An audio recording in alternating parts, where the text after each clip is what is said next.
নমস্কার প্রিয় দর্শক, আমি সৌরভ। জয় মা তারা। আশা করি সকলে খুব ভালো আছেন। আজকে আলোচনা করব বছরের শেষ রাশি, সেটা হলো মীন রাশি।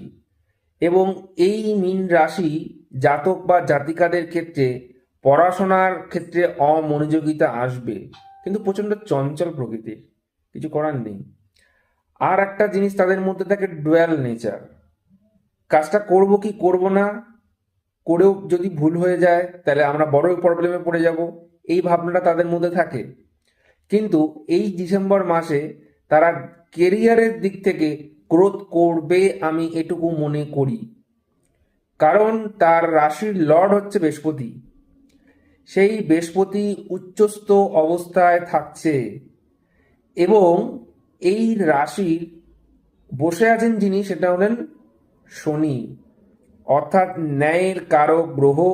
তার জীবনে ন্যায়, নিষ্ঠা এবং প্রতিষ্ঠা সে লাভ করবে এই ডিসেম্বর মাসে।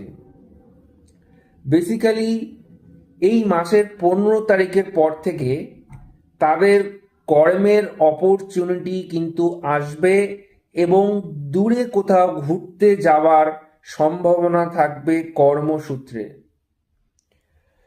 একটা কথা বলে রাখি, নিজের পারফরমেন্সটা নিজেকে আগে যাচাই করে চেষ্টা করুন। কোন জিনিসটা আপনার মধ্যে খামতি রয়েছে, কোন জিনিসটা আপনার মধ্যে এখনো বুস্ট আপ করার দরকার, সেই জিনিসটা যখন আপনি নিজে মনে করতে পারবেন, এই মাসটায় আপনি কিন্তু সাকসেসফুল হতে পারবেন, আমি এইটুকু বলতে পারি। আমি গ্যারেন্টি দিয়ে বলছি, মীন রাশি অনেক উন্নতি করবে এই মাসে। মীন রাশির জন্য অনেক বিগ অপরচুনিটি ওয়েট করছে। ভিডিওটি ভালো লাগলে অবশ্যই সকলকে শেয়ার করবেন। ভালো থাকবেন সবাই। 2026 আপনাদের জন্য খুব ভালো কাটুক।